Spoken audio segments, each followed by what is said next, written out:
Hi. ஒரு குட்டி கதை. ஒரு டாக்டர் கிட்ட ஒரு பேஷண்ட் போறாங்க. நான் ரொம்ப ஓவர் திங்கிங்கா இருக்கேன். எதையாவது ஒரு விஷயத்த நெனச்சு நான் திங்க் பண்ணிக்கிட்டே இருக்கேன். எனக்கு சில நேரங்கள்ல நானே என்ன அறியாம அழுகுறேன். சூசைட் பண்ணிக்கலாமா அப்படின்லாம் தோணுது.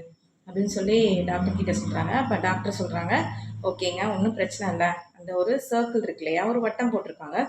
அந்த வட்டத்த சுத்தி நீங்க நடந்து வரணும்" அப்படிங்கிறாங்க. "ஓகே, நான் நடந்து வர்றேன்" அப்படின்னு சொல்லி அந்த பேஷண்ட் சொல்றாங்க. கையில இந்த எண்ணெய் கிண்ணத்த வச்சுக்கோங்க. ஏன்னா, அந்த கிண்ணத்துல ததும்ப ததும்ப எண்ணெய் இருக்கு. ஸோ, அந்த எண்ணெய் கீழ சிந்தாம நீங்க இந்த வட்டத்த சுத்தி வரணும் அப்படின்னு சொல்லி சொல்றாங்க. சரின்னு சொல்லிட்டு அவங்களும் எண்ணெய கீழ சிந்தாம அந்த வட்டத்த அப்படியே சுத்தி வந்துட்டாங்க. இப்ப டாக்டர் கேட்டாங்க, "இப்ப ஏதாவது உங்களுக்கு தோணுச்சா?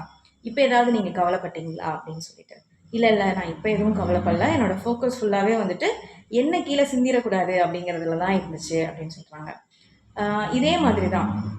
நம்ம ரொம்ப கவலையா இருக்கோம் அப்படின்னா, நம்ம பிஸியா இல்ல அப்படின்னு அர்த்தம். நம்ம பிஸியா இருந்தோம் அப்படின்னா, கவலைப்படக்கூட நம்மளுக்கு நேரம் இருக்காது.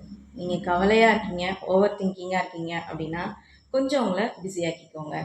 பிஸியா இருக்கிறது மனசுக்கும், உடம்புக்கும் நல்லது. Have a nice day.